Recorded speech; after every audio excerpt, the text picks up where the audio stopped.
If more of you supported the show, I'd be less sick of podcasts. Blah, blah, blah. Sending out good vibes. Blah, blah, blah.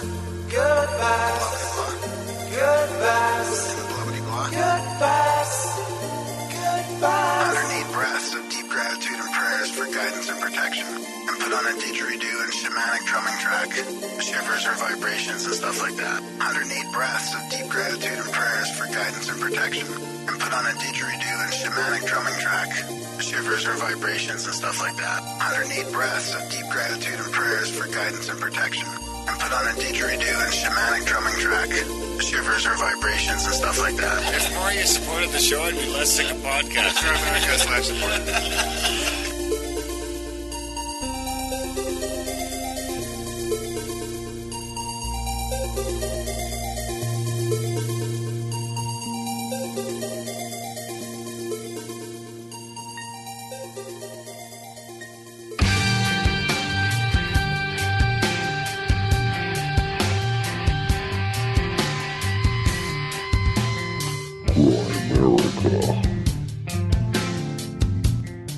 That there seemed to be no known explanation for.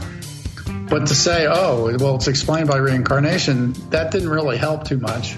Because what's reincarnation? I mean, these were fragmentary memories.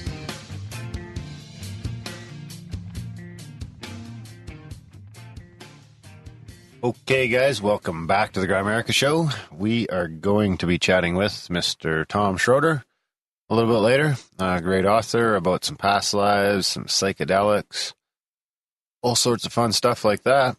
It's a fun one. This is coming out. This is a holiday app. You're welcome. So, the one and only Graham Blown Out Chakras Dunlop. Remember that one? Oh, you wrote your notes? Yeah, that was the didgeridoo. Oh, that's right. That's you're going to blow out your chakra. Well, that's right. Someone wrote in and said it's the embouchure or something like that. What is that, the vibration? That ability to play brass instruments. Oh, yeah, I have none of that ability. That's it. No? No. You got to practice. No, I don't want to practice. No? I got too much. You're just giving up the didgeridoo. You could do it while you're driving. No, I mean, I got it here, and I'll give it to. I'll have somebody play it for me. But no one should ever play another man's didgeridoo. oh, come on, that's not a rule. Do you know how much slobber is going to go dripping down that thing? Isn't there a way to clean it out? No, I don't know. You tell me. No slobber for me yet. Have you been playing other people's didgeridoos? I told you I don't play them. That's a didgeridoo. That's pretty good. That's pretty funny. Someone sent it in. No. Yeah. Someone tweeted in. Oh, I didn't open the link, but it was like, there's a didgeridoo, and it was like didgeridoo porn. I think someone was using a didgeridoo as a didgeridoo. Oh, okay. So, that's a didgeridoo. But I wasn't planning on using it. You just walked in. That was good, yeah. It seemed unplanned, but... That's right. No. I have impeccable timing. Oh, Jesus. It's dry, but the timing is impeccable. So what do you got, buddy? Well, I've been saving up some trip reports, and this is an excellent episode to play some in. Maybe we do get into the psychedelics. This is not a real-time episode. This is like time machine episode. Yeah.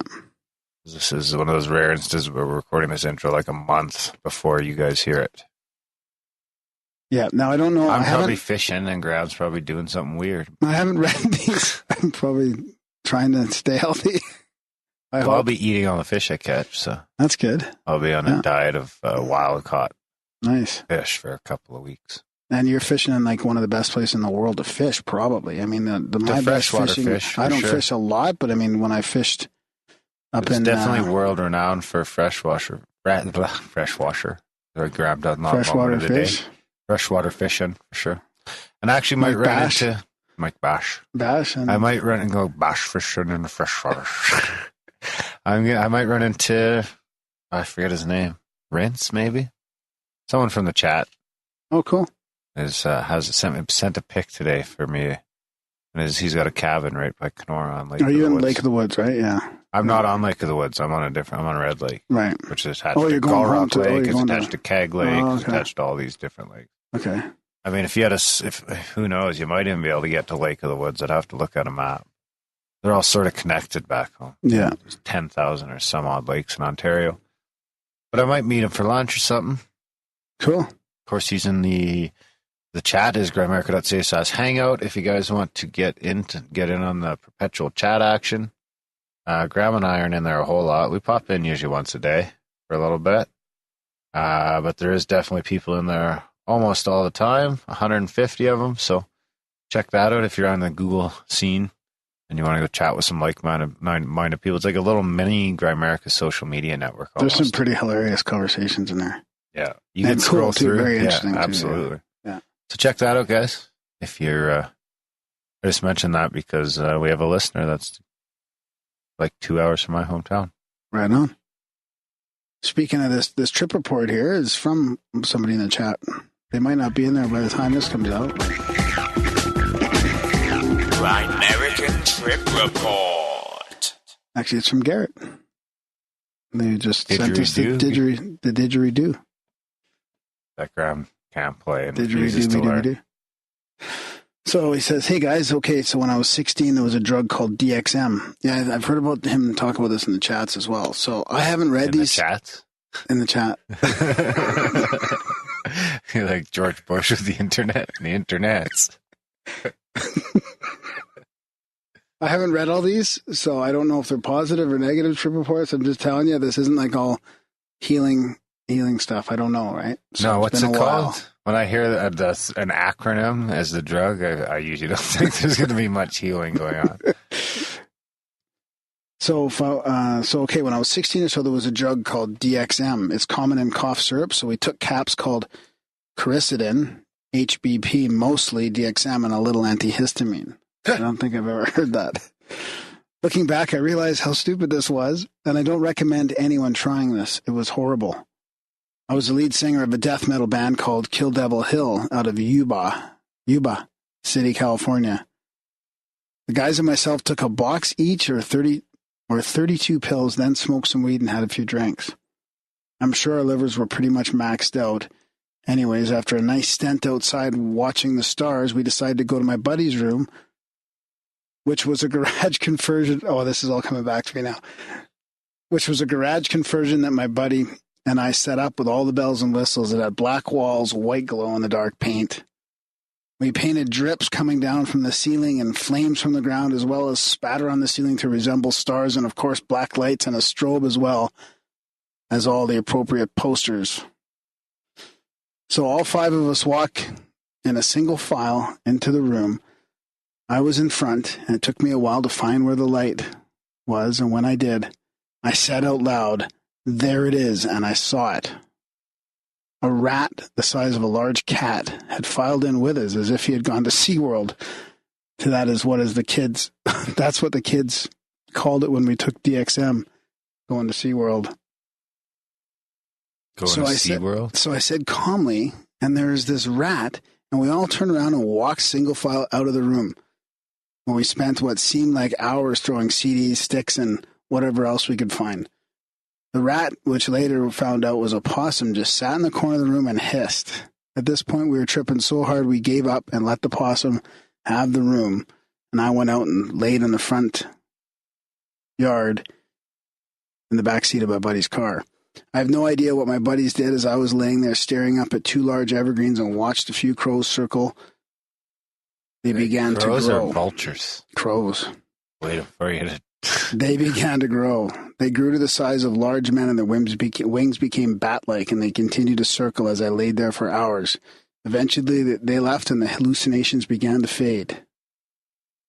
However, the medicine had lasted for 3 days. Two of my friends and I split from the group and went to my house, and the trip continued. And he says, your digits should be in the mail. Thanks for being so awesome and open-minded. You guys provide a service like no other. Please don't stop. You have opened my mind to things I never thought possible.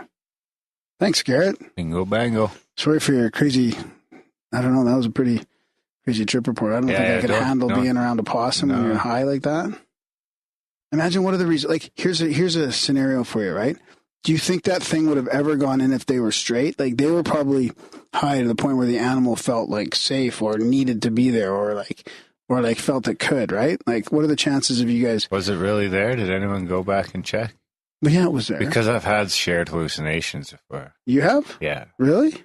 How come this has never been a trip report in Grimerica? I think it has. I don't think so. One of the times I ate acid in BC. Tell me. Oh, they're just all watching shit and tripping out on the same stuff.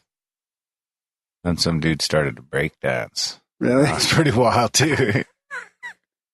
And then one kid started freaking out, so that was kind of a downer. Really? Yeah. That was your shared hallucination, the breakdancer?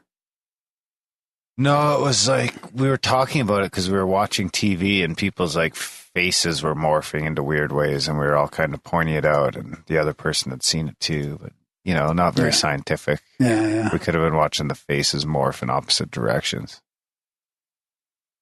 Who knows? Yeah.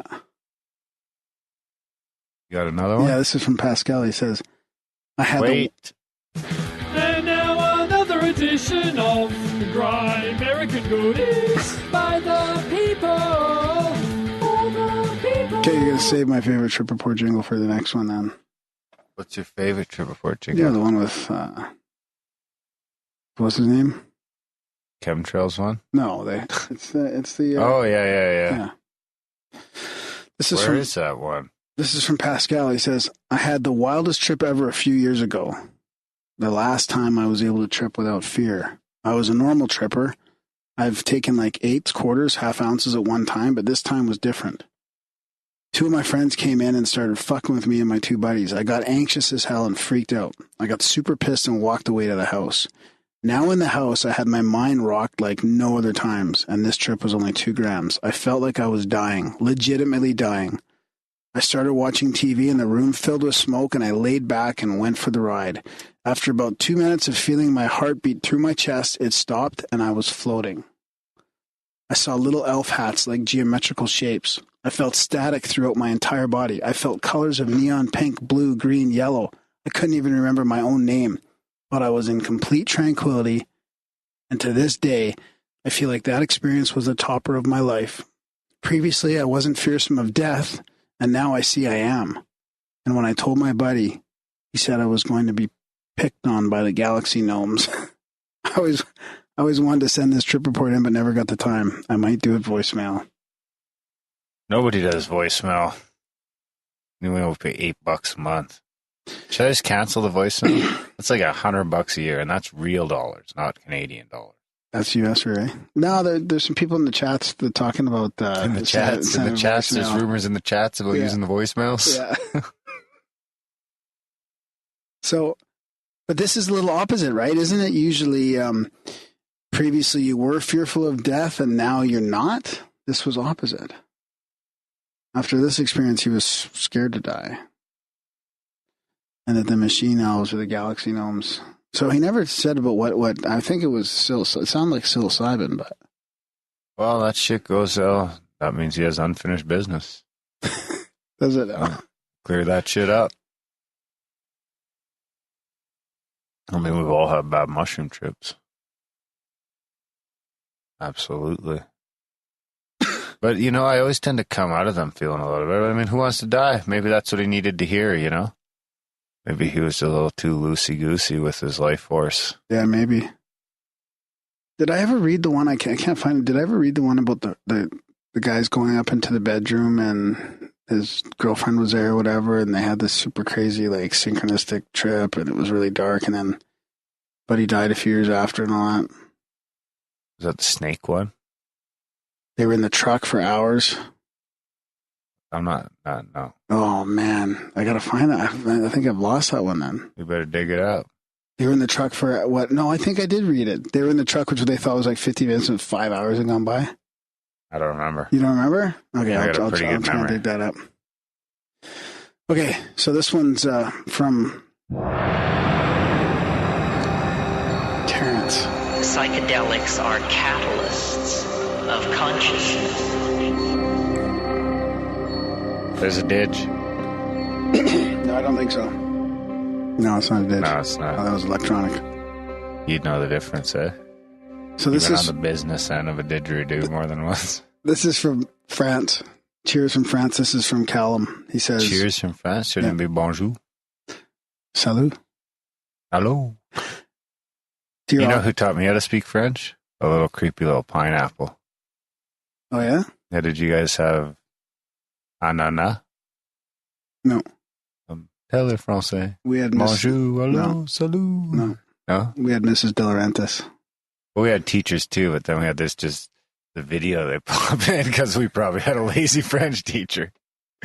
Well, no, that was in public school still, so you didn't have a French teacher. It was just one teacher. I guess No, we had a French teacher in public school. we didn't. Yeah.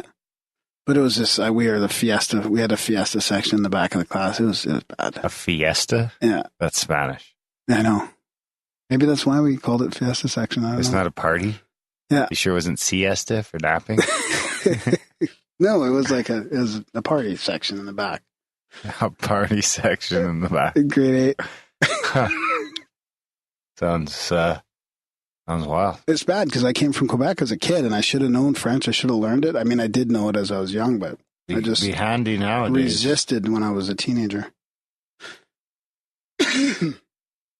Okay, before I lose my Ryan, voice. that's his name. Ryan. You ready? Dear occupants of the igloo. Something's going on. What's going on? My voice. Been listening to you for over a year now. Found you while looking for badass Randall Carlson after hearing him on JRE. The podcast is great. Listen to every episode at least a few times. And although I don't agree with all the guests, it's gems like Carlson and you two's rambling that more than make up for it. Darren playing the Graham is All in Believer Chemtrail song is always a thumbs up for me too. Sorry, Graham. Graham is an all-in believer in chemtrails. Thought it was time. See, people must just assume that's scripted. When you can hit it that quick. And I'm not an all-in believer. That's a funny thing. Partial. I'm on the fence. I think it's happening, but not all over the place. Anyways, let's not go there. No kidding. Thought it was time I wrote in and contributed something, so here we go. Last year for me was the year of the mushroom. I'd always wanted to try mushrooms, but put it off as a teenager as I heard horror stories of people mutilating themselves, which looking back, all sounds like bullshit and propaganda in some way. I'm now 26 and have been into conspiracies of all kinds for about a decade. I've kind of tapered off for the past 5 years and focused pretty much on lost civilization and consciousness areas rather than UFOs and 9/11 stuff, as I went too deep down that hole when I was younger. So for quite a long time, I have known about the connection between various psychedelics and ancient cultures, and this prompted me to finally make the effort. From about April 2016, I started taking mushrooms about once a week for a few weeks. Truffles as well, I could no longer stomach them. I started as 1 dried gram and absolutely loved it. I bumped up to half a gram each week until I was consistently doing 5 dried grams.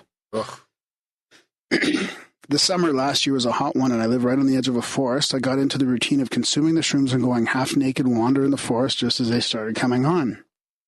After an hour or two, I would try to leave the forest on top of this hill nearby that overlooked the valley, and I would try to do this at a certain time, just when the sun was coming down. I had done it before by accident, and it was fucking magical. The sun had just gone down, and the sky was oranges and reds, a thin mist creeping in where I was standing, and a couple of our majestic horses were there with me. Combine that with the shrooms, and it created a beautiful moment that I chased every time I did shrooms this summer. Anyway, I had many great trips last year, but this one time after I had been for my walk, I wandered back down to my house and lay down on my sofa. I was looking directly out the window in front of the colors outside, casting light onto the now living psychedelic tapestries of my sofa and walls.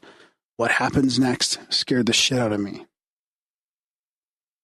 I decided to close my eyes and explore. I call it stretching the third eye because to me, it does have that pleasurable stretching feeling right where the pineal gland is. Like Pilates. I got lost there, as I usually do, and the next thing I remember is I was having this sense that I was no longer on my sofa. I could feel it below me, but I could sense I was somewhere else at the same time, somewhere that felt familiar. I had been there before. There was also a presence there, and it communicated in a way that was closer to telepathy than anything else. And then I remembered where I was.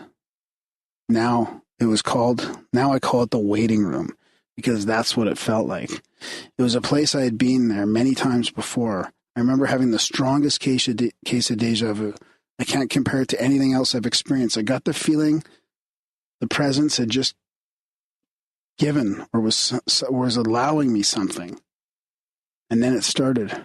I began to remember things. And I say this for a reason. It was stuff I shouldn't know, that we shouldn't know.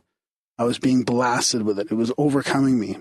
I started to feel scared and then terror as I was drowning in it. I shouted it for stop, that I didn't want to remember, that I just wanted to put the Jungle Book on and forget it. He puts in brackets, I had planned on watching it later on. Then it was going. The knowledge it had gifted pulled back like a wave, and then it was gone in seconds. I sat up on the sofa and opened my eyes. I remember nothing of what was taught or given to me, only the experience. It felt just as real as it feels typing this right now. The only thing I came away with was a sense, a feeling that I had lived many times before. This exact same life I'm living right now. And that's why it felt like I had been there before. I don't know what to make of this experience, but it was my first powerful experience using the fruit of the gods. Has it put me off shrooming? Hell nah. I'm still using mushrooms once or twice a month, now up to 10 dried grams. Holy fuck. They have helped me with a lot. Record that shit. We should interview him on 10 dried grams. They've helped me with a lot, and I could talk about every aspect of the various trips you can have with them all day, but this has been a long report. Sorry about that. Maybe I'll write again sometime with another experience. Now, before I go to request, Darren, please give me the link to the mushroom episode. And second, at some point, you guys have talked about Ancient Civilization series on YouTube, 6 parts, I think. One of the episodes was about high machining on stones. I watched them all last year, but can't find it anywhere. Any chance you remember what it was called or how to find it? Ancient Aliens. No, I don't think that's what he's talking about. The first season Ancient Aliens is really cool. No, he says it's about Ancient Civilization series on YouTube, 6 parts. I don't know. I don't remember what that is. The Ancient Aliens is 6 parts, the first season, and they're like 2 hours long, and it's all the crazy stonework, and I'm sure that's it. You're talking about the first season of Ancient Aliens? Yeah. Huh. The first and second seasons were pretty legit. I'm not saying it's aliens, but it was all interesting things, and then they went like off the rails. Yeah. Well, you got to run out of stuff eventually.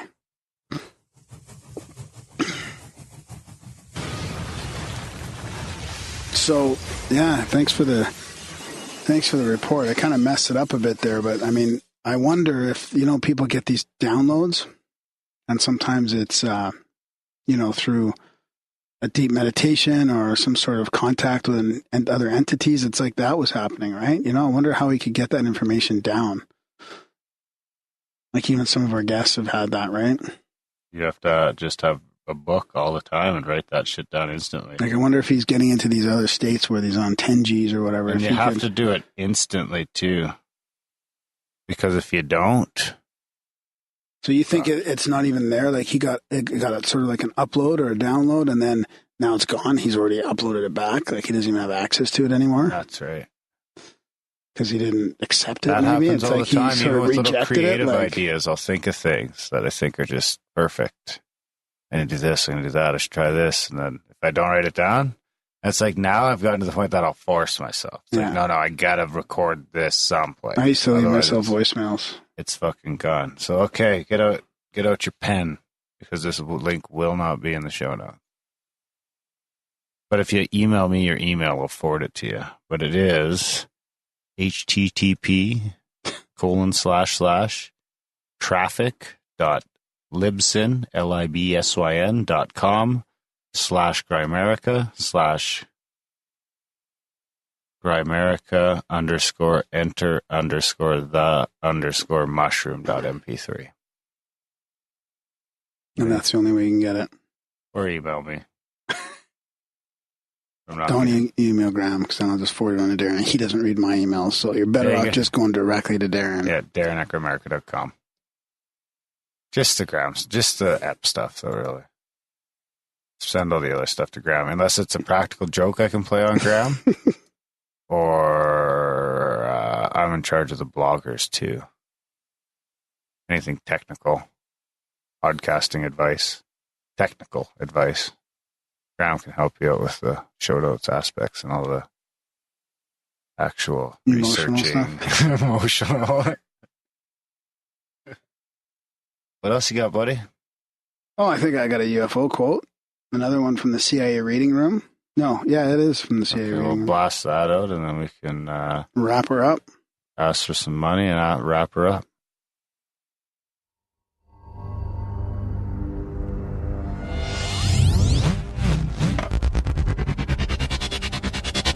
We kept saying, what is that? What is that?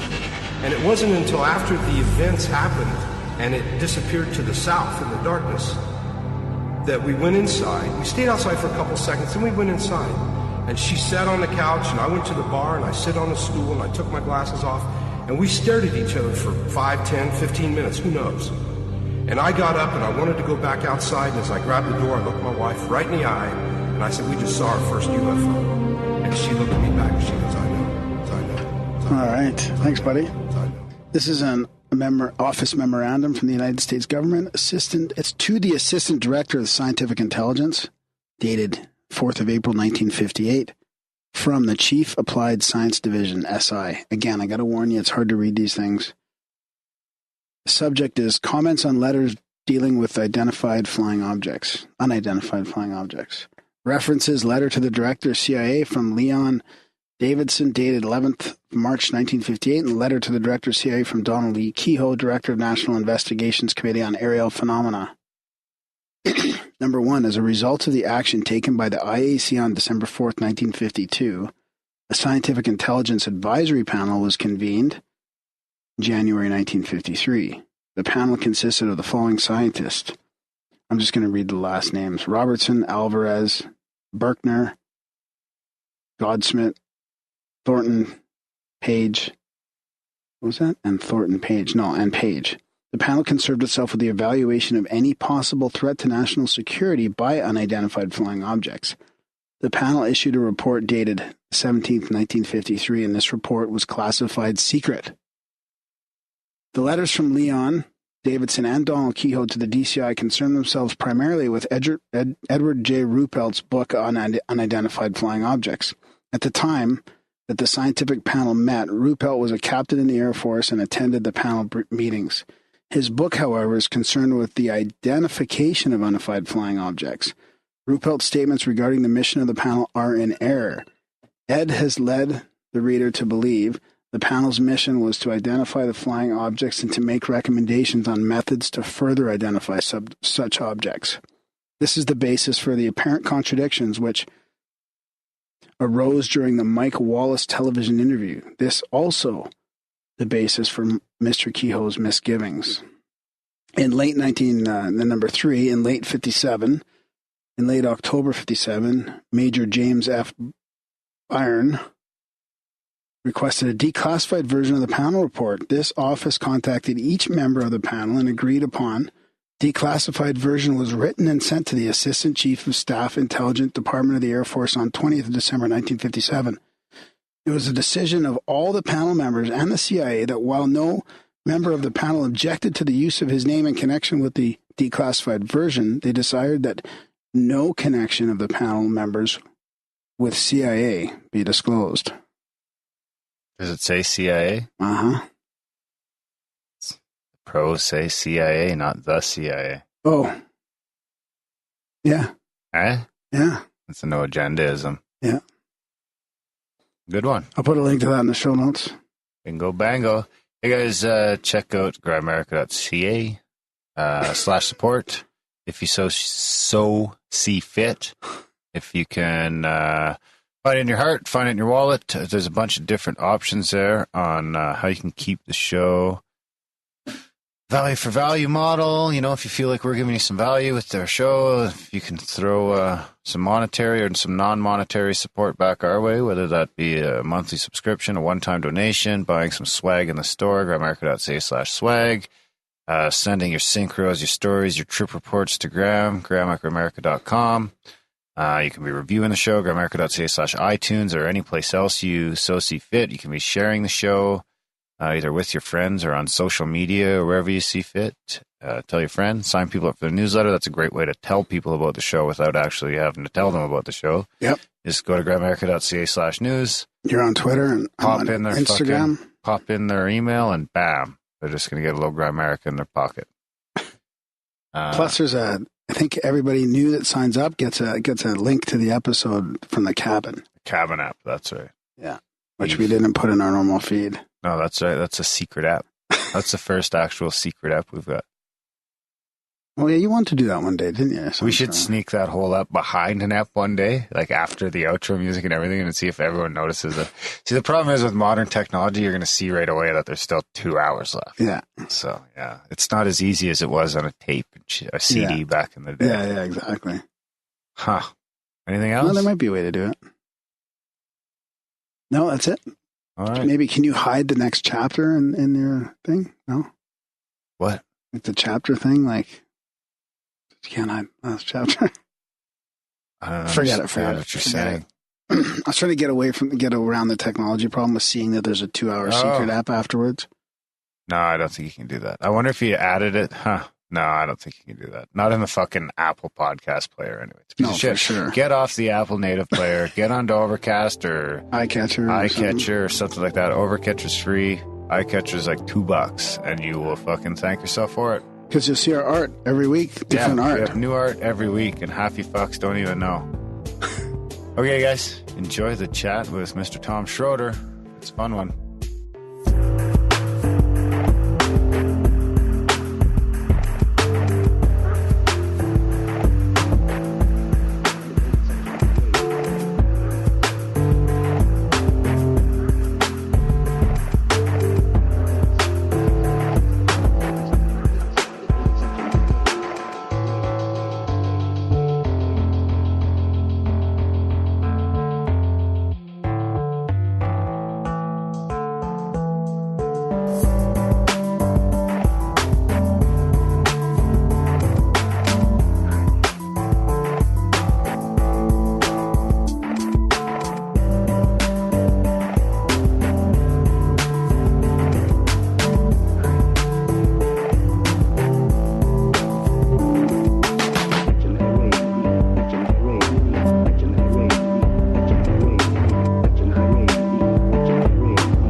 Tonight we've got Tom Shroder here. He's an award-winning journalist. He's been editing and writing for nearly 40 years.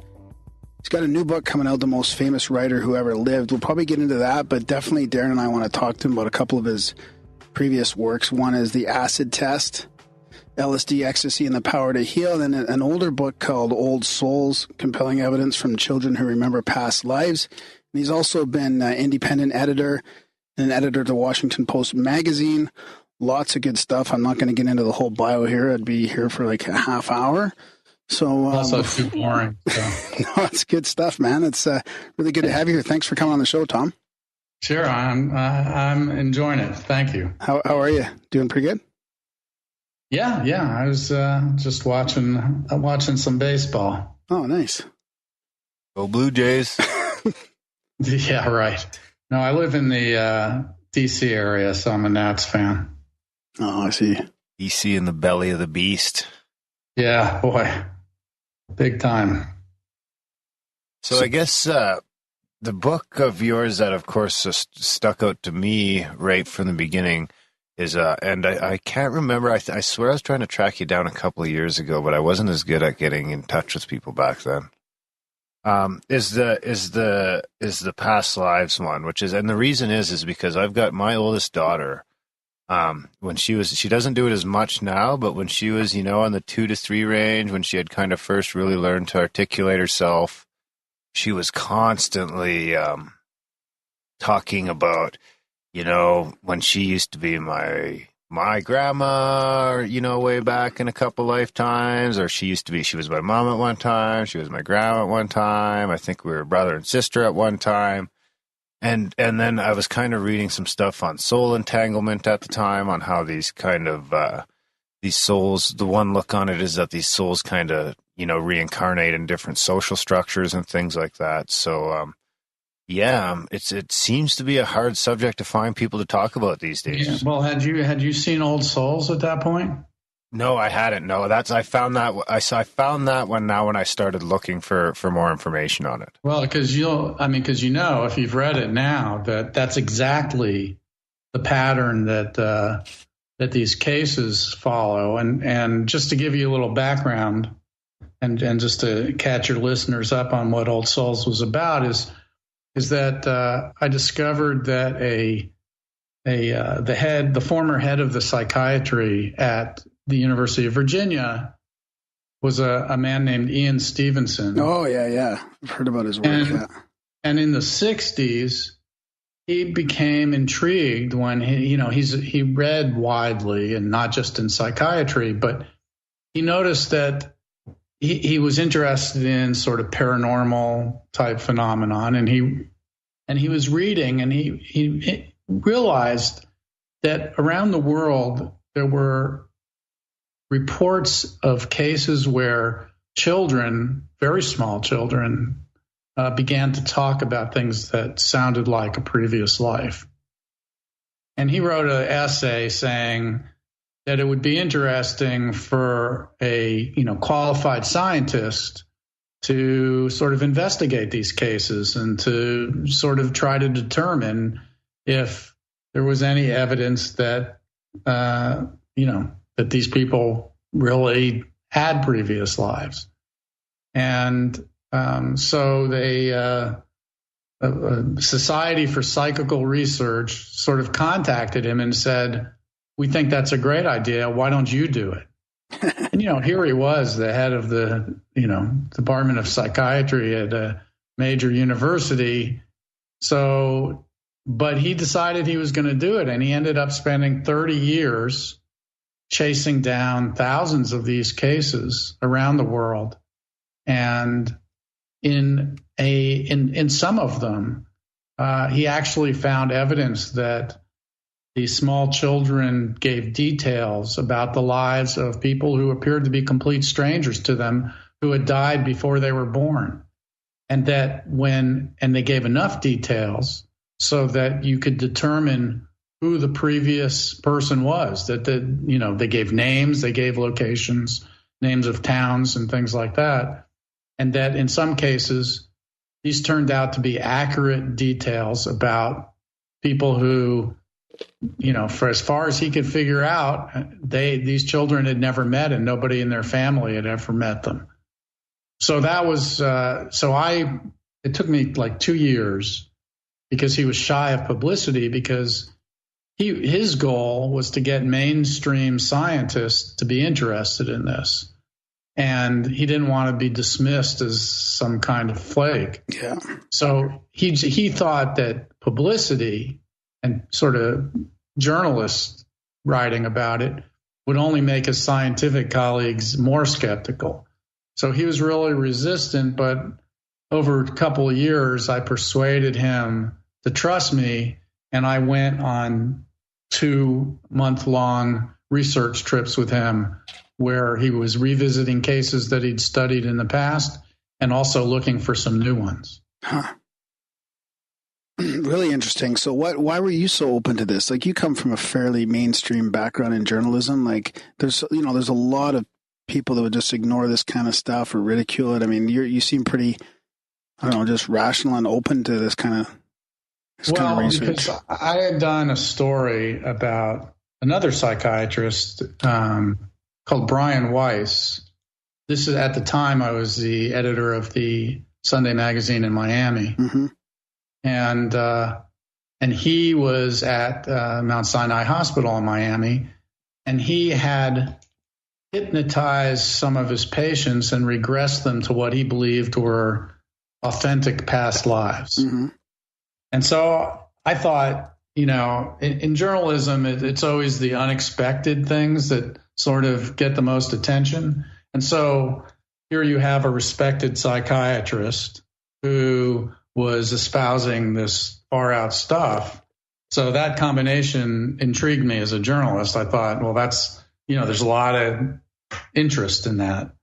So I went and I interviewed him, and, I thought that these cases of hypnotic regression, ultimately I thought that they had, no persuasive evidence that these were real, because the whole nature of hypnosis is that you tell people to relax, you tell them to imagine things, and you sort of get in touch with their subconscious maybe, but there was no details in the accounts that these persons gave under hypnosis that you couldn't have learned from reading historical romance novels or from knowing a little history. In other words, there wasn't anything that anybody couldn't have known. And these were adults he was regressing to. So they had a lifetime of experience. So there was nothing very convincing about them. I did a past life hypnotic regression too. Mm-hmm. And, I was just making the stuff up. I mean, I was relaxed and it was sort of like daydreaming. It's hard to tell the difference sometimes. Yeah. Yeah. But I didn't have any sense that this was real. Yeah. And so, and like I said, none of his cases had people revealing details that were specific to one person and that nobody else could have known. And yet, in my research for this, I came across Stevenson's work, and he was the guy I was interviewing, had become a best-selling author writing books about this stuff. And meanwhile, Stevenson was very little known and obscure. Mm-hmm. And yet I read his case stories, and first of all, he wasn't dealing with hypnosis. He was dealing with spontaneous statements by children, just like your child, exactly like your child, in fact. And he was very carefully going and trying to rule out any ways that the kid could have known some of the details that they revealed. And of course, he was checking them for cases where the details the child spoke later turned out to be true about a real dead person.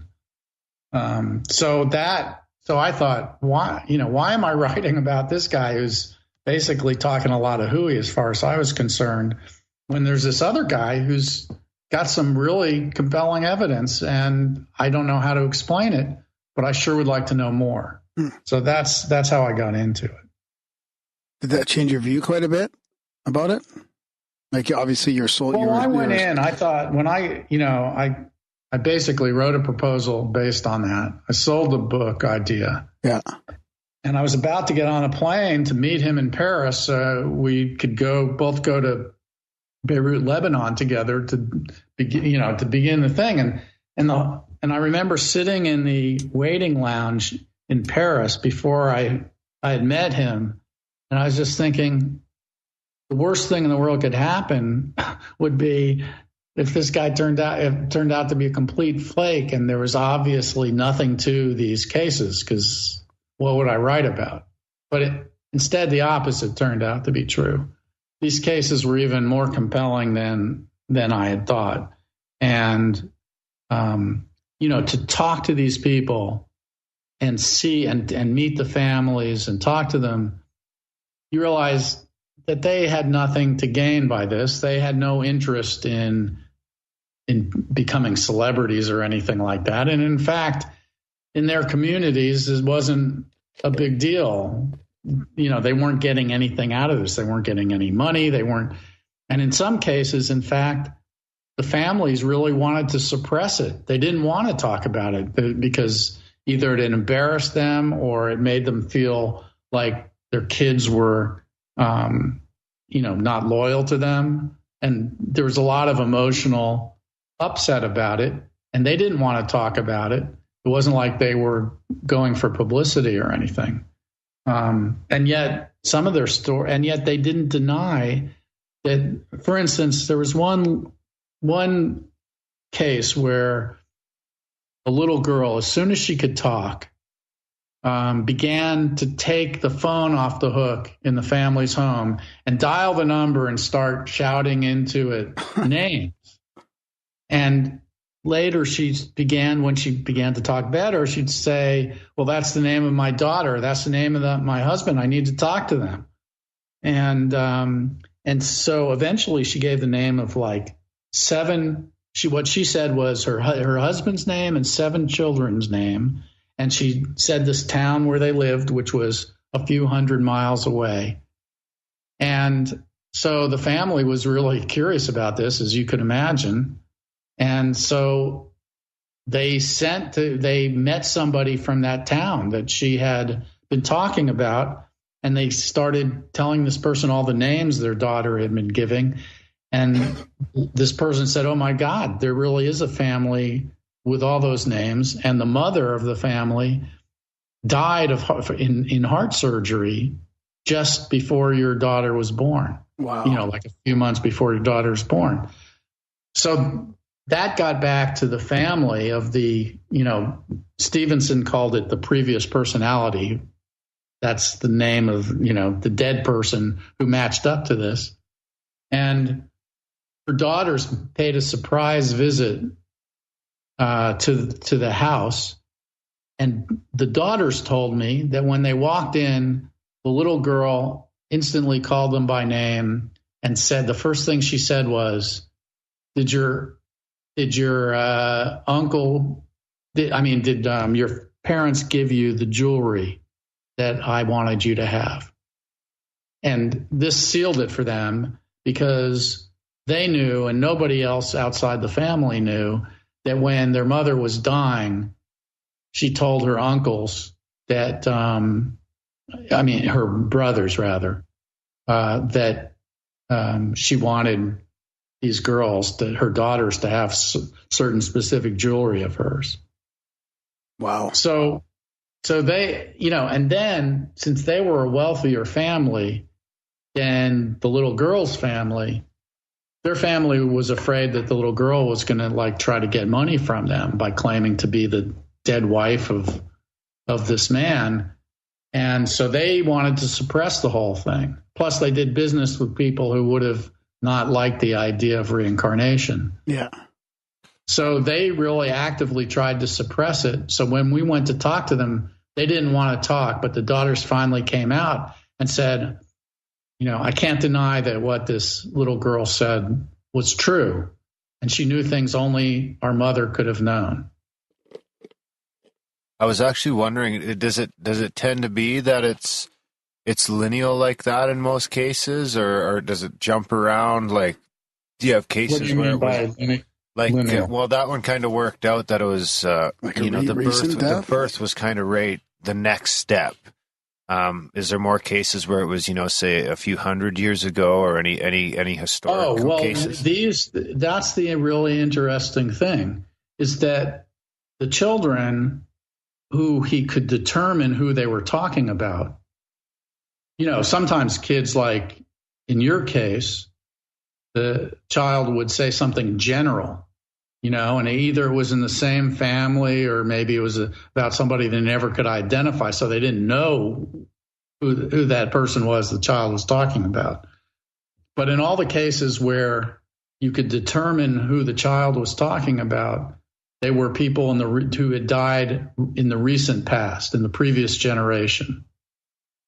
I wonder how, if it fades and things. It opens up so many different cans of worms. Does it fade over time? Can you only remember the last one? That was the other thing, was in almost all these cases, the child was sometimes even obsessed with the memories that they were having from the time they could talk. And usually it began to fade around 6 or 7 years old.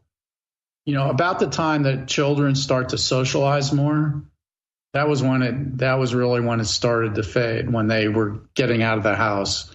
And eventually they would forget about these things altogether and stop talking about them at all. But in cases where enough information was given so that a connection could be made to the previous personality's families, sometimes the previous families accepted the child's claims and developed lifelong relationships with them. Wow. And actually sort of acted almost like a second family. Yeah. That's crazy. You wonder if there's any blood there somehow. When you hear these, I can't remember what You mean blood relation? Yeah. Like I can't remember where I was reading it, but it was that idea that there's these, that it's always, whether it's a group of 50 or 100, and it's like pre-planned in the afterlife. They're all planning it out, and then you just don't get to remember it. It's like a ride. Well, it's like there were many cases where people remembered the lives of, or talked about what seemed like the lives of their relatives, like a grandparent or something, or even like an uncle or an aunt, or those situations. But those, in terms of sort of proving that this was real and not some kind of fantasy on the child's part, that was problematic, because when a child gave information about a grandparent, there were lots of sources of information they could have gotten that from, sort of like photo albums. Their parents might not have remembered talking about details of the grandparent's life, but they could have. Yeah. But who could say that they never mentioned it? Yeah. So yes, there were a lot of those cases, but he tended not to spend as much time on those for that reason. And he was more interested in cases where children were talking about people who the family had obviously had no contact with and no knowledge of. Yeah. It's so interesting. Only because that was more compelling, not because those other family cases weren't possibly exactly the same, but just because you couldn't rule out that the child was saying this stuff because they had heard it or seen it somewhere in their family's albums. Did it pretty much sell you on reincarnation doing your research? Well, but what I realized, what I came to believe was that this wasn't the result of fraud or delusion, and that some of these things that there seemed to be no known explanation for. But to say, it's explained by reincarnation, that didn't really help too much, because what's reincarnation? These were fragmentary memories. There was a lot of stuff that these kids didn't remember or didn't know. And how exactly, and there's also, when you're talking about science, you want to have a theory for how things work based on the evidence, okay? So what's the theory? How would these memories pass from a dead person to a child who was born after that person died? And nobody had, and there's no evidence for any mechanism by which this could happen. Well, they're all out there for sure. There's also the idea that maybe it's non-locality consciousness, and it's just sort of out there in the ether. Right, exactly. It's kind of like radio waves that somehow they tuned into for a reason. So I, to me, ultimately, where I came down was it to me a really brilliant demonstration that we know far less about how the world works than we pretend we do, or than we think we do. And that this was, to me, a huge indication that there's, that Shakespeare quote is, there's more in heaven and earth than is dreamed of in our philosophy, from Hamlet. Well, that really that's the quote I started the book with. And it really underlined for me that, and I think if you look at the state of modern science, physics, and cosmology, what you get is stuff that is far weirder than reincarnation that the physicists are talking about, like multiple universes and the whole quantum reality is, something that doesn't fit into our common sense view of the world either. Like that electrons are really neither here nor there, but they're this kind of potential position everywhere, and it only takes a real position when you measure it. And it's like, it's not like you don't know where it is. It's like it isn't anywhere, and it's everywhere at the same time. Yeah. All that weird stuff that happens in quantum physics, I think it just shows us that the ultimate nature of reality is far more elusive and mysterious than a lot of people realize or think. Or it's just a simulation just trying to come up with shit the deeper we look. It's like, holy fuck, what do I do now? Okay, well, here you go. Figure that out. So you've read about the whole simulation theory, like that we're all in some kind of computer simulation. And then they present, mathematical evidence that that's not as unlikely as it seems. No, so who knows? The math says it's almost more likely than it's not, I think. That's right. Which I kind of have trouble with. I think you can kind of prove anything with math to an extent. But, yeah, I don't know. I mean, it's hard to argue with. It's hard to argue with for sure. Especially when you see what we're doing, in 100 years. What we can do with the shit we've got. Like, to think that if someone had 500 years, like if we can go 500 years without blowing ourselves up, who knows what we'll be able to do. What about 500,000 years let's start with 500. Yeah. Right. No, it's really, and also there's other strange stuff that happens, sort of some of these synchronicity moments that seem like, they're almost like scripted or something, Oh, yeah.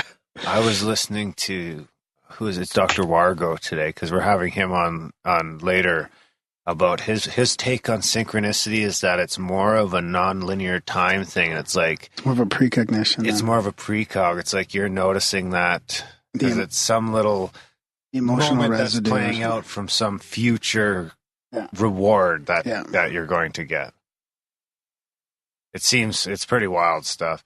I was going to ask, did you have a favorite case that comes to mind from the book? Well, I really like the case of the little girl because one of the things, because she had that dramatic thing where the daughters walked in, now grown up, and she instantly recognized them and asked them about the jewelry. But also because when she was little, she was obsessed with the dead woman's husband, who she thought was her husband. And she would call him on the phone, all the time as a little girl. And he kind of believed that she really was his former wife. So he didn't want to stop talking to her. But then eventually he did. And when we went to visit them years later, he said, I asked him why he stopped talking to her, if she stopped calling, and said, I had to tell her to stop because not because I didn't want to talk to her, but for her sake, because he felt that she was sort of clinging to that past life memory and it was preventing her from having a normal childhood and from growing up and falling in love with somebody else. And so very selflessly, he tried to cut it off. And then I said, well, so then you've never heard from her again? And then he very sheepishly said, well, I talked to her a month ago. And the daughters were horrified to hear this. But that she was still, and at this time, the little girl was now 20 years old, a very nice young woman who taught English in Beirut. And she still seemed haunted by it, and she had never married, never really had a serious boyfriend. And I asked her, well, does this have to do with your attachment to the previous life? And she just, sort of shook her head. Yes. She really choked up. Wow. So that was a very moving case. And, there were a lot of other interesting cases. I mean, in one case in India, in a farming village, there was a young woman who sort of fell into a trance and they thought she was dead. And, so it was and she seemed to be dead for 5 or 6 minutes. And then when she revived, she began saying, who are these people? And I don't live in this village. And she said she lived in the city, and her language and her ability to write were sort of much more sophisticated than this rural woman who who had passed out and they thought she had died. And so she began telling the story about how that she had lived in the city and then who her father was, and that she had married into this family, and the in-laws hated her and they ended up like hitting her in the head with a brick. And it turned out that there really was a case of a woman who had gone to live with her new in-laws and who had wound up dead after being hit in the head with a brick. Wow. And so the father of the dead woman came to the village, had heard about this, and he came to the village, and she recognized him and all that other kind of stuff, where she said stuff that only his daughter could have known, according to him anyway. So that was a really cool case, because it wasn't even about, a child. It was about a woman who sort of woke up in the middle of her life and started talking about somebody else's life. Wow. So that was just very cool. Yeah, I was going to say how that normally doesn't happen. Like, it's interesting how as adults we need to be regressed to have some sort of vision of our past lives. I mean, I've been through that as well, where I go through a past life regression and I'm somewhere and I see something, but I can't help but think it's just my imagination making something up. But then I'm like, well, then where is this coming from? And maybe it really is a past life. And I'm kind of doing that dance between, am I just making this up, or is there something really there? But yet these kids, as like you said, up to 6 or 7 are still open, or they're just not bombarded with the crap that we have now, that they're still, there's still something there. It's like easier for them. And also they're not unsure about it. I mean, they are absolutely positive. I mean, they don't even, at that age, at that young age, and even younger than 7, like at 3 and 4, yeah, they just blurt it out. Just, like there was an American case where this kid started like drawing pictures of World War II planes and started talking about saying, that he flew a plane like that it got shot down, all this other detailed stuff. And so they take this picture and look at a book of World War II aircraft, and some really obscure plane in there looked exactly like the picture that he drew. And he gave a lot of other details that a little kid really wouldn't have known, obscure details about the history of, this kind of plane. And so, it's really, people who want to dismiss this, if you take a careful look at these cases, it's extremely hard to dismiss it. It's like they seem to be tuning into something. Yeah, and yet it's ignored by the mainstream. You've got all these other theories out there that we're talking about that, whether it's like some of the quantum stuff or like multi-universe theories, which are still just theories, even dark energy and dark matter, yet you talk about the stuff where there actually is some evidence to look at that at least deserves some more investigation or some acknowledgement. Yeah, I would think so. I think one of the hard things is it's sort of hard to think of what the next step in this research is, because you can keep accumulating these cases. There are plenty around, but there's always some doubt about, sometimes the details aren't absolutely perfect. They're close or something, but they're not right on, or sometimes there's some extra details that are just flat out wrong.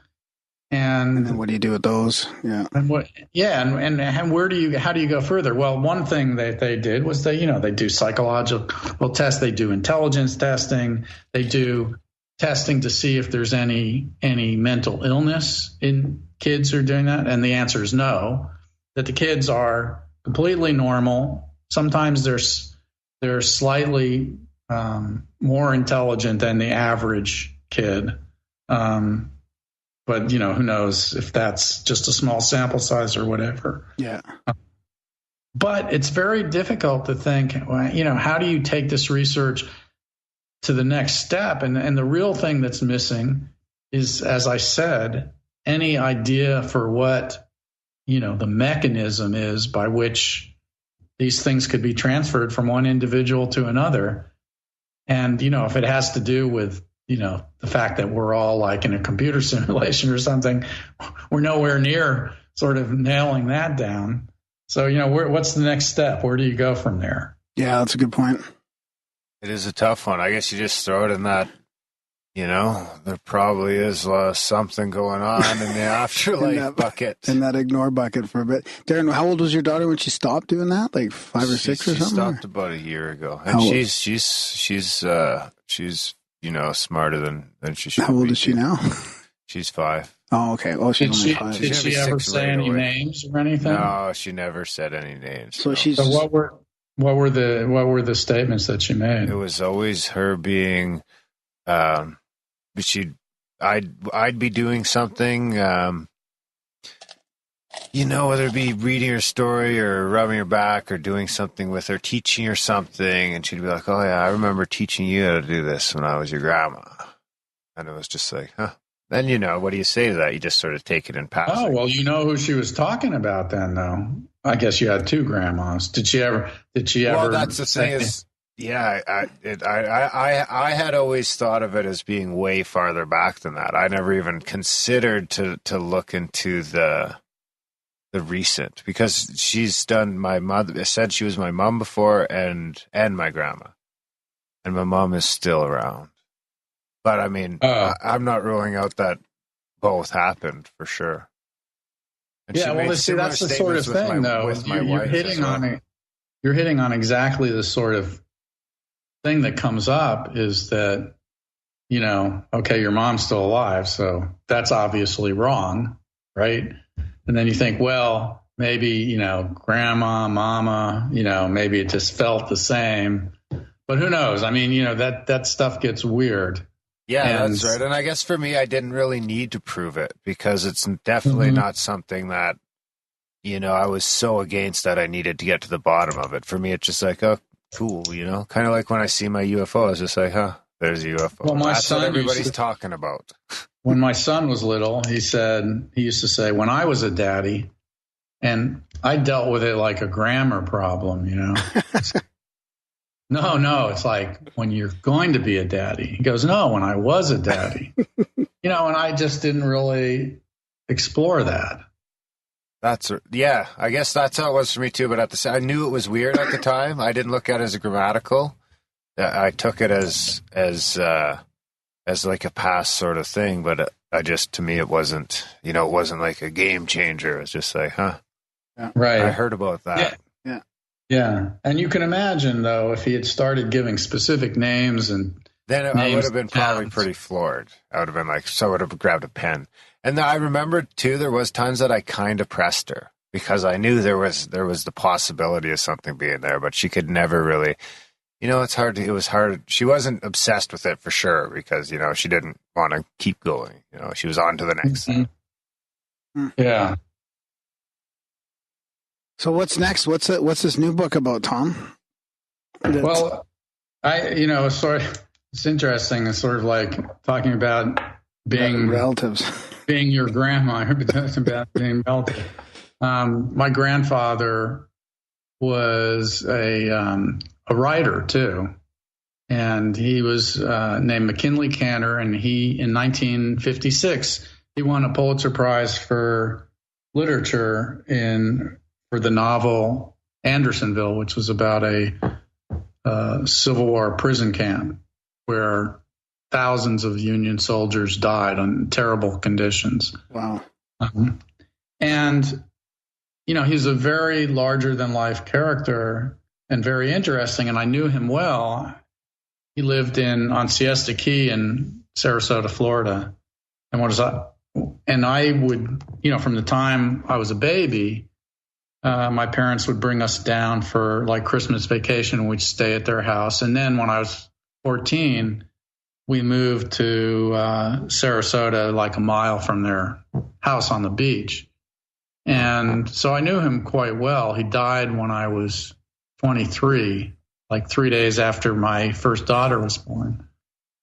And, and I became a writer, and I'd never, even for a second, considered that maybe he influenced me, oddly. I mean, it just never occurred to me. And in fact, by the time I was in my 20s, he had fame and fortune in the 50s and early 60s, but he didn't invest the money, and he kept spending like it was rolling in when it wasn't rolling in anymore. And literary tastes change, and he sort of stopped being in favor, and ultimately he's very little remembered now. I mean, it wasn't like Hemingway, who became a household name and stayed that way. He was legitimately a celebrity at one point, but then, by the 70s, he was almost completely forgotten. And he sort of died broke and disappointed. And, and so it wasn't until I was really in my 50s that I began to sort of wonder about that, why I always had my brother and sister and I would always sort of have this attitude that he was overblown, that he was kind of a little bit pompous and thought he was way more famous than he was. And so we didn't really take him seriously, even though he had accomplished this amazing thing. But then when I got in my 50s, I started thinking about him more and more. And just as really, it was just when my mother died that I began really having questions about him and realizing that there was nobody alive on the planet who could answer those questions anymore. Uh-huh. And I think a lot of people get to, the age in their 50s or something when their parents are beginning to get ill or die, that they realize that they're suddenly disconnected from their past and all the stuff that they maybe didn't want to pay attention to when they were young, that they really get curious about. And just at the time where there's nobody to ask. But then I remembered something, that when my grandfather used to write, he and my grandmother would go on these great trips to Europe and stuff, and they'd write these fabulous letters to me. But we always joked that he wasn't really writing the letters to us. He was writing it to the Library of Congress, because after he won the Pulitzer, the Library of Congress said they wanted to collect all his letters and papers. And so he was constantly sending stuff off to the Library of Congress. And I hadn't thought about that in 30 years. And I realized that, I live in the DC area, as I said, and the Library of Congress is just at the end of the metro line that I live on. So how ironic, I thought, that just as I was thinking there was no source of understanding, I realized that he'd left all his papers to the Library of Congress, and in fact, there turned out to be 50,000 documents in storage in the library. So I spent basically a year or 18 months going through all this stuff and sort of following the leads where they led.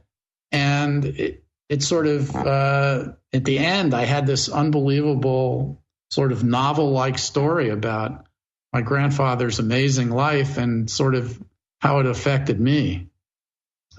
So that was called, I called it the most famous writer who ever lived, because my mom always used to tell us that when she and my uncle were little, that my grandfather had them convinced that he was the most famous writer who ever lived.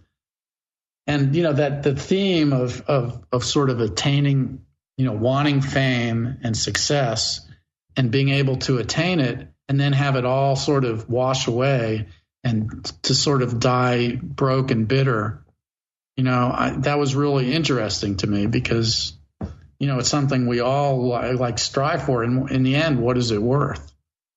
So I found out all sorts of amazing and surprising things about him that I didn't know. Wow, that's super interesting. I wonder, did you ever hear of anything from your daughter? Like, your daughter was born 3 days after he passed away. It's interesting. We're just talking about all the past life stuff. No, she never.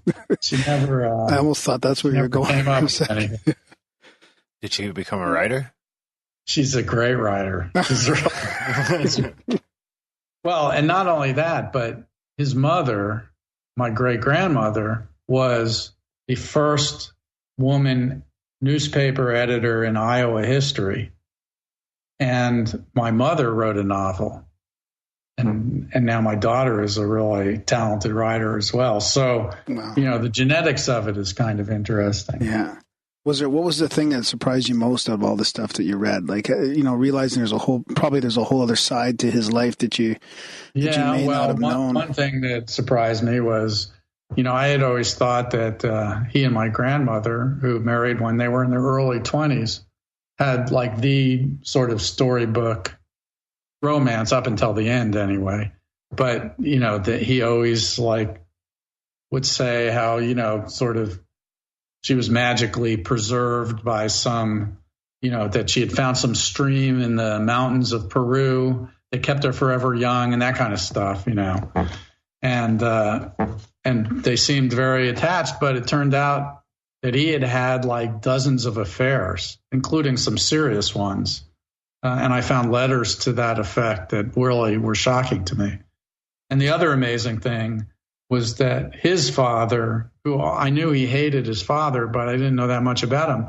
But his father turned out to be this amazing con man who actually ended up spending some time in Sing Sing, but was, part of the corrupt political regimes in Chicago and Montreal, and had all, and I found a 1934 article in the New Yorker describing this charismatic guy who had a pyramid scheme going. And that was my great-grandfather. No way. Holy shit. Yeah. Pyramid schemes back in the day were probably easy. Well, people were very credulous, and he could get in trouble, multiple times and then go somewhere else, and there wasn't like the internet. That's right. So he would start all over and do the same sort of crap all over again. And he kept popping up in all these famous scandals. Just like old man Rockefeller. Yeah. So that was kind of amazing. And also, it's the very sort of moving stuff about, I didn't realize that he had a drinking problem. But then I found all these letters he wrote about how, he didn't feel like he could write when he wasn't drinking. Yeah. So that was really very sad. Yeah. It's funny how, the great writers and the movie stars and the rock stars and the musicians types, and the really creative people always seem to have those vices.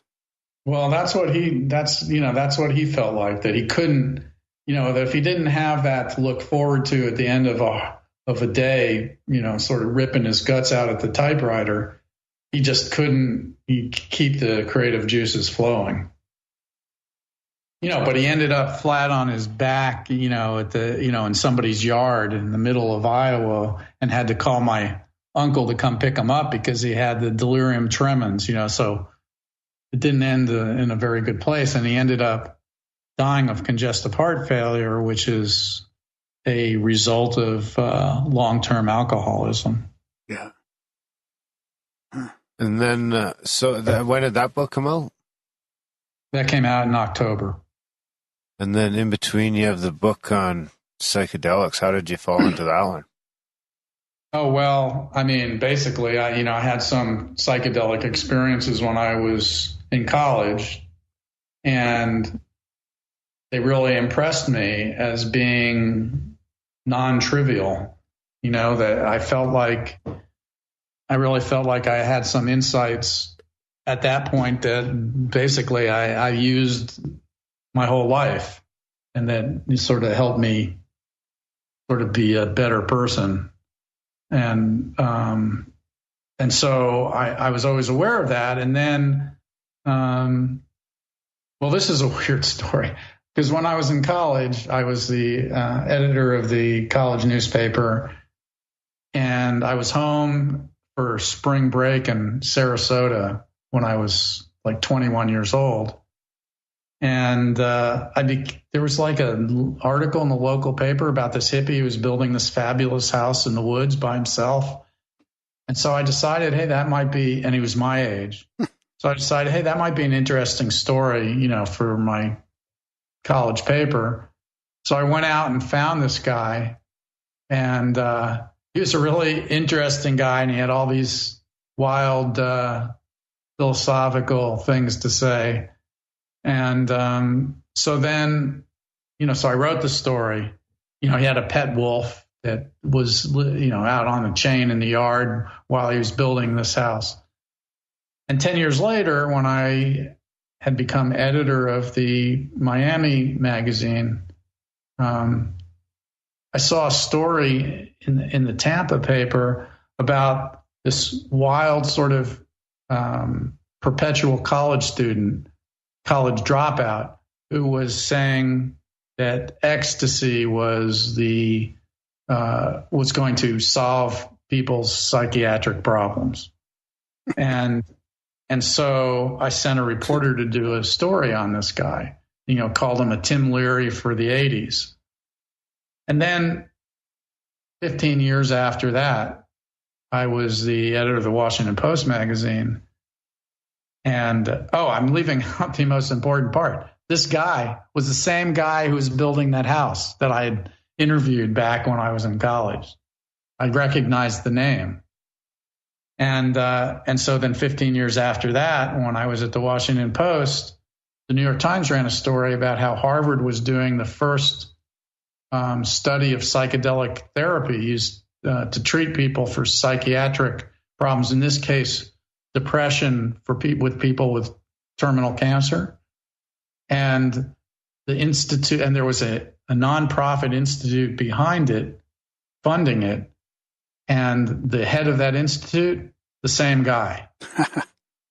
So that I said, okay, that's it. I'm doing and that combined with my sense that this really was a valuable thing, potentially, said, now I'm going to write this book. I'm going to write this myself. And I wrote a magazine article about it.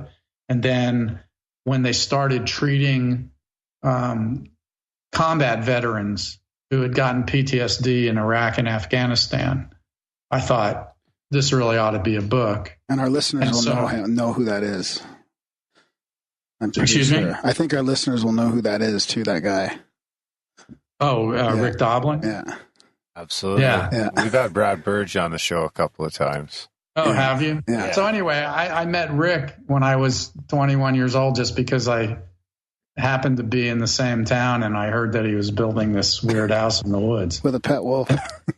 And then I kept running into him. And when I called him after I heard about the Harvard study, not only did he remember me, but he had said just that day he had shown both those stories to his board of directors as a kind of indication about how far he'd come in his image, in improving his image from, those days to now when he was doing a study with Harvard. I'd call that a synchronicity, really. Yeah, well, it sort of felt like it to me. Or a future reward. And he was doing a study with a psychiatrist in Charleston, South Carolina. That was where he was testing the use of MDMA, which is ecstasy. Yeah. In therapy with women who mostly had PTSD as a result of rape or sexual abuse. And over the years, that grew to include combat veterans. Yeah. And so I sort of found one of those people who had been treated, one of the combat veterans who had this horrific experience in Iraq and had PTSD that the VA couldn't do anything to help. And he was on the brink of committing suicide when he found out about that they were doing these studies in Charleston, and he lived just in a town just north of Charleston. So he got into the study, and it basically cured him. So I have 3 characters in the book that I focus on. I tried to write it kind of like a movie, where, you see the guy in Iraq, and then you also see Rick as a wild kid in New College in Sarasota doing acid every day. And then you see the psychiatrist, Michael Mithofer, his name is, also in college, sort of having an experience with LSD that scared him but intrigued him. And then you kind of follow each of these from their beginnings through until they all connect together in these trials that basically save the combat veterans' life. Wow. So there's also a darker side to that, the history of the MDMA trials, because, there's a lot of good research going on and good news, just like there is with psychedelics and addiction treatment and stuff like that nowadays. Like there's a lot of positives to it, but unfortunately there was a stumble along the way with part of the trials. When they went to some sort of scientific panel, there was the wrong drug was used or something. And you want to talk, because that was like, that just shows amazing. Because it took them. A lot of this book is about how difficult it became to do any research at all. Because what I didn't realize was that ever since LSD was discovered in 1947 accidentally, and Sandoz, the laboratory that Albert Hofmann worked for, sent LSD out to labs and to universities around the world and said, this is a amazingly powerful drug with novel effects.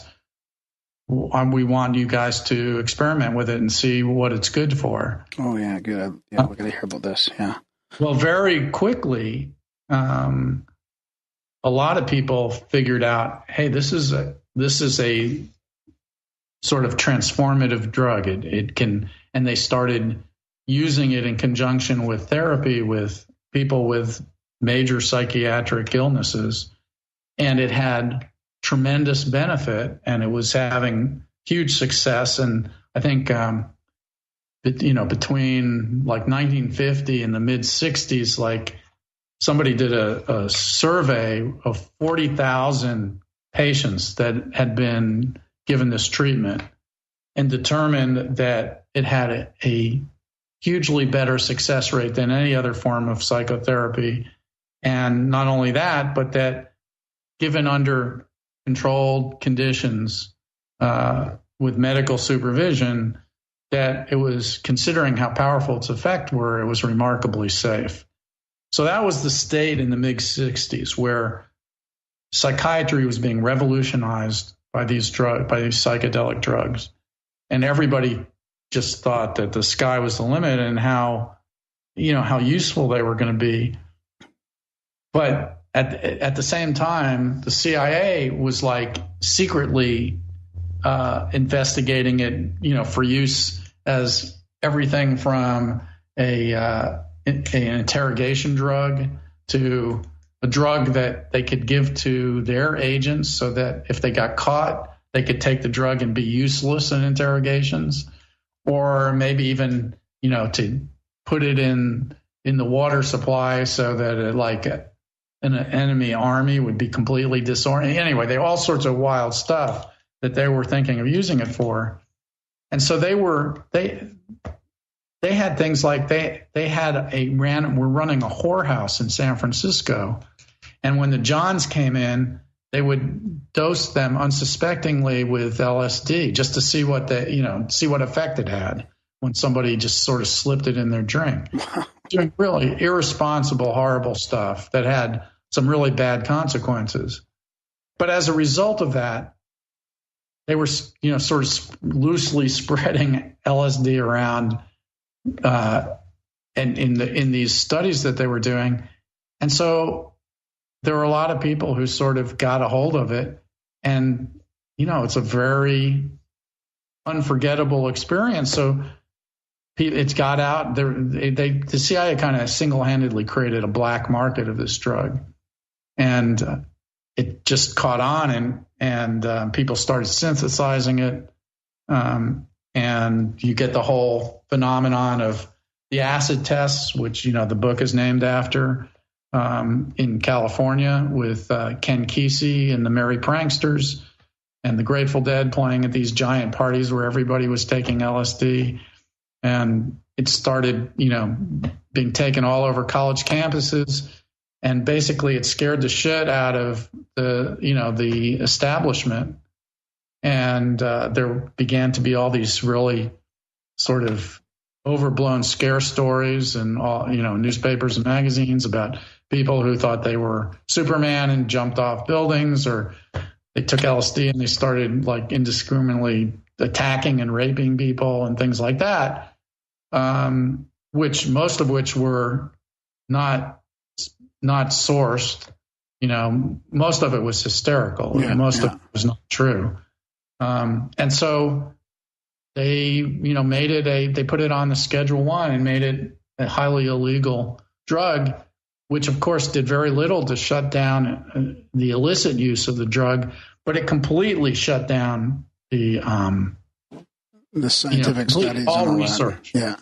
Yeah. And Rick, who was a nobody, sort of inserted himself into the community of serious psychedelic researchers and basically spearheaded this 30-year effort against huge odds and prejudices to get it seriously studied again. And when was that? What year was that then when it got put on the schedule? 1970. They put it on schedule. Yeah. Huh. That's massive. So anyway, I have like just a few minutes left. If you have any other questions. Yeah, no, we're pretty close. I was just curious about the MDMA. I think the thing about the MDMA would be very interesting, just to finish that sort of part off. So sure. There was studies on that, and then when they went into the lab, the kind of right. Yeah. Well, so I was going to say. So anyway, Rick and Michael Mithoefer were in the middle of this. At the end, after about 30 years of trying, they were finally in the stages where they were going to get FDA approval for these studies. And they were trying to get a university to back them on it. And they were about to do that when this government-funded scientist, who was basically paid by the government to find the negative consequences of these drugs. That's what the government was looking for. They weren't looking to study it. They were looking to find reasons to fear it. And so as Rick and Michael were in the middle of getting all these approvals, he came out with a study that says MDMA is way more toxic than we realized. I was giving it to monkeys, and so many of them died that I shut down the research project. So he was saying this is like, not only dangerous, but fatal. And that shut everything down. And then a year later, it turned out that the drugs that he'd been giving these monkeys, the drug that killed him, was mislabeled. It was not MDMA, it was methamphetamine. And he had to do this retraction. And of course, the ironic thing was that methamphetamine, even though it had such negative reaction, was already a prescribed drug. You could get methamphetamine with a prescription, whereas these drugs that were far less harmful, many times less harmful, were still, absolutely prohibited. So anyway, when that happened, they finally were able to start the research that is now at the point where it's been through phase 1 and phase 2. The way these things work is drugs have to go through 3 phases of research, each one more elaborate and more expensive than the last, before it can be approved for medical use. And they're now on the 3rd and final phase, which they estimate will last from 3 to 5 years. At which point, if their results are as good as they have been up until now, it will become a therapy that a psychiatrist can prescribe to his patients. Yeah, hopefully. I mean, and then in the meantime, all this legal over the, prescription stuff is the dangerous stuff that people are dying from, and all the helpful all stuff the is opiates and stuff. Yeah, and in fact, one of the really promising uses of psychedelic treatment is to help people who have opioid addictions, which of course is the huge epidemic that's like crushing America right now. Canada too. Yeah. Canada too. Well, even psilocybin seems to be starting to poke its head into the ring with depression treatment, and I mean, they're using psilocybin for all this stuff, including addiction treatment, even and MDMA. They're even doing a trial where to help autistic adults improve their ability to socially interact. Wow. I mean, and it was psilocybin was phenomenally successful in helping people quit smoking. Ooh, I wonder if that had something to do with my quitting smoking. Maybe. Yeah, good. I mean, a lot of people who sort of have a positive psilocybin experience, sometimes they just feel like their attitude about how they treat their body just changes on a dime. Yeah. What they eat, whether they smoke or not. Yeah. We've had listeners send in stories of exactly that. Like they have. Well, I do still to this day, at least once a year. Yeah. You could wrestle with my subconscious. Right. Well, and ultimately there are a lot of people who say, well, why should we have to wait until we have a psychiatric illness, mental illness before we get to experience this? Because it's useful for people in their everyday life. Maintenance. Yeah. So, I as I said, I had some sort of insights that I used almost every day for the past 40 years. I agree 100%. Before we let you go, real quick, where can our listeners go to get more Tom Shroder? Oh, well, I have a website, tomshroder.com, and with that sort of has all my books listed. And, you also might be interested. I just Ghost wrote a book that just came out. That's what I meant to ask you about. Yeah. Called The Operator. Yeah. And it's I wrote it for the guy who killed Osama bin Laden, the SEAL Team 6 member who put 3 bullets in Osama's head. And it's all about his like 14-year career as a Navy SEAL and the 400 combat missions that he went on before he did bin Laden mission. So that's pretty exciting because it was like the first week out, it was like number 4 on the New York Times bestseller nonfiction hardcover list. So that was fun. And it was really interesting to write that. And if I say so myself, it's a pretty quick read.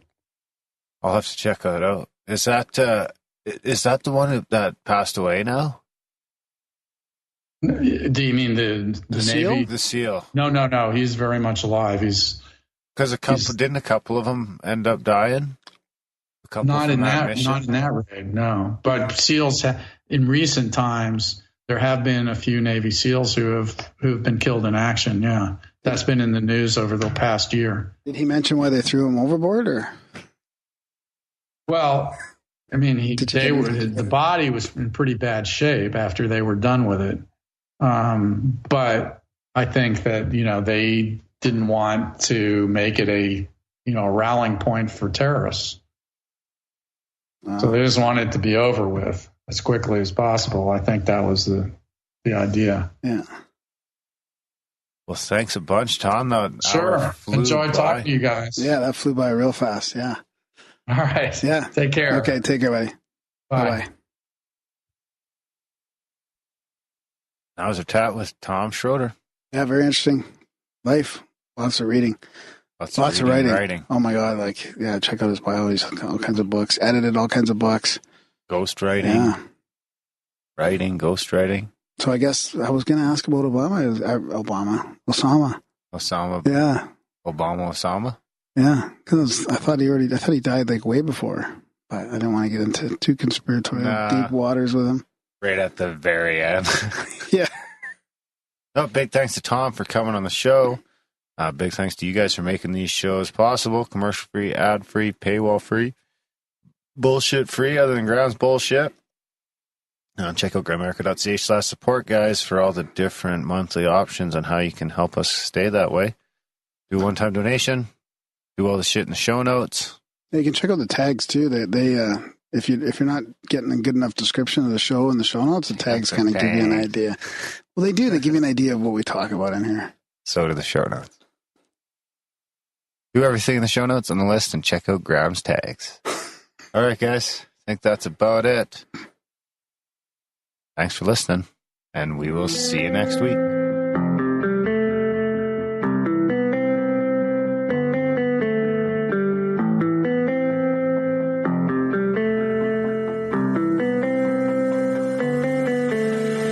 Psychic spies from China try to steal your mind's elation, and little girls from Sweden dream of silver screen quotation.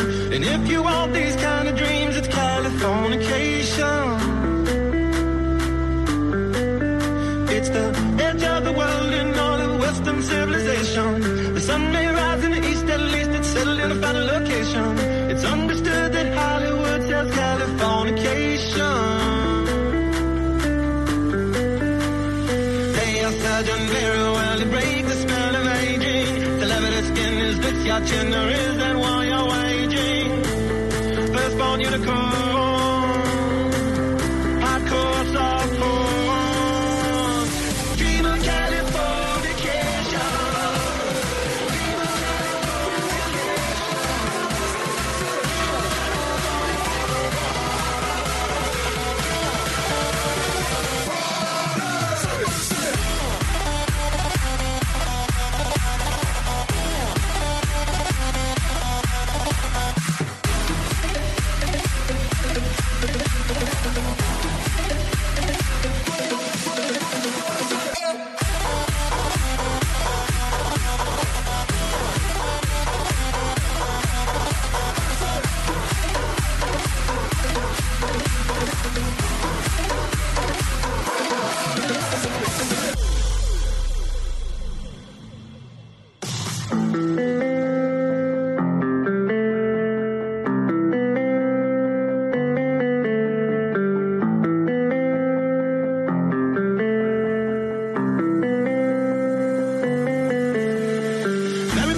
very own constellation.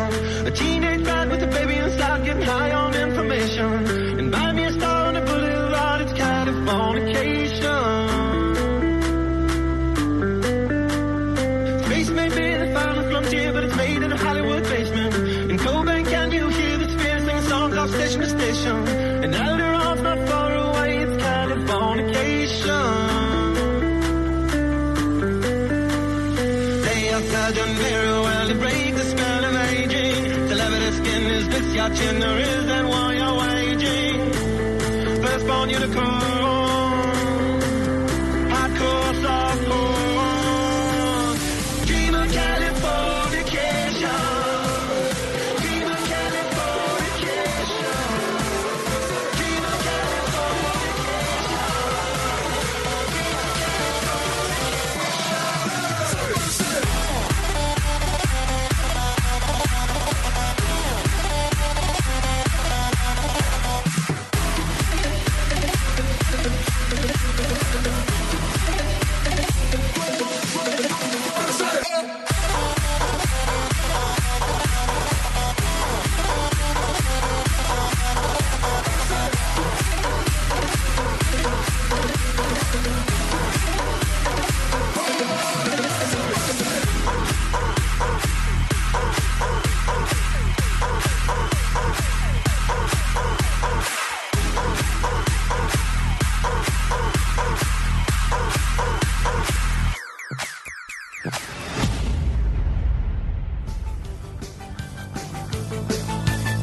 Conspiracies and high paranoia. Here comes another show for ya. They're the kings of Grimerica. They're the kings of Grimerica. Everybody listen to Darren and Graham.